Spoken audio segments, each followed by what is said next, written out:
नमस्कार मंडळी, तेजस व्हॉइस मध्ये आपल्या सर्वांचं स्वागत. 1500 बेकायदा बांधकामे झाली आणि कोणालाच कळलं नाही. उच्च न्यायालयाने ठाणे महापालिकेला अत्यंत दमदार झटका दिलाय. आता प्रकरण काय आहे याची उत्सुकता लागलीच असेल तुम्हाला, स्वाभाविक आहे. तर तेजस व्हॉइसला जेवढी माहिती आहे त्यानुसार ठाण्यातील वन जमिनींवर 1500 बेकायदा बांधकामे उभी राहिली आहेत आणि 15 वर्ष अधिकारी कुठे आहेत या एका प्रश्नाने सोमवारी उच्च न्यायालयाने सगळ्यांना विचारात पाडायला लावलं.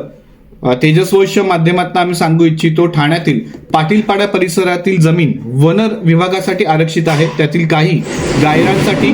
आणि तरीही तिथे बरं आधी 300 ते 400 झोपड्या होत्या, आता त्यांची संख्या ही थेट 1500 पर्यंत गेली आहे. मग उच्च न्यायालय आलं आणि उच्च न्यायालयाने प्रश्न विचारला सरळ सरळ की हे झालंच कसं, कारवाई का केली नाही आणि या सगळ्याला जबाबदार कोण. आता ज्यांनी याचिका दाखल केलेली उच्च न्यायालयात त्यांचं असं म्हणणं होतं ही जमीन निवासी क्षेत्रात रूपांतरित करण्याचा प्रयत्न सुरू आहे.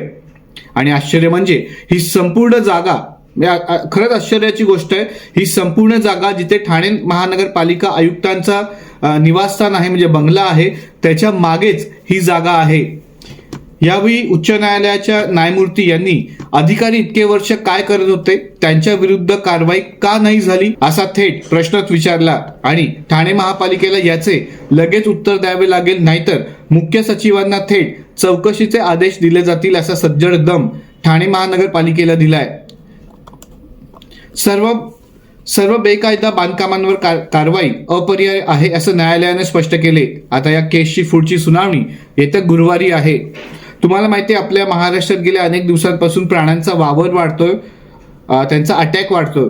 पण प्राण्यांना दोष देण्यापेक्षा अनेक वन्य जमिनी किंवा आरक्षित वन्य जमिनी आणि गायरान जमिनी या विकल्या जातात, परस्पर एवढ्या पॉलिश पद्धतीने विकल्या जातात की सामान्य माणूस तो कुठल्याही जाती जमातीचा असेल त्याला पहिल्या क्षणी काही कळणारच नाही डॉक्युमेंट्स बघितल्यावर, आणि असंच वाटेल की ते लिगलाइज केलं गेलं, लिगली या ट्रान्सफर झाल्यात.